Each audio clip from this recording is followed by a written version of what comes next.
Welcome to our tutorial on how to send a rotated photo on Telegram with the latest updates. Let's explore the step-by-step process to share your creatively rotated photos with your contacts.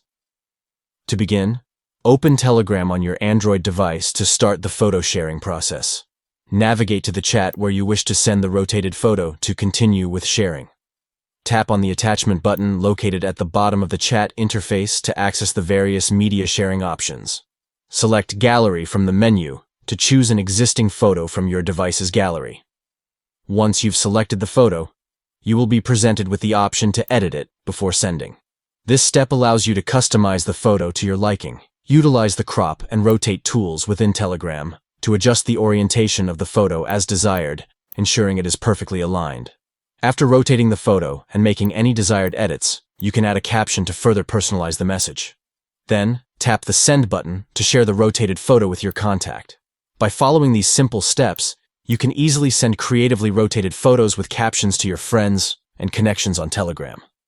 Thank you for watching, and enjoy sharing your uniquely rotated photos to enhance your messaging experience.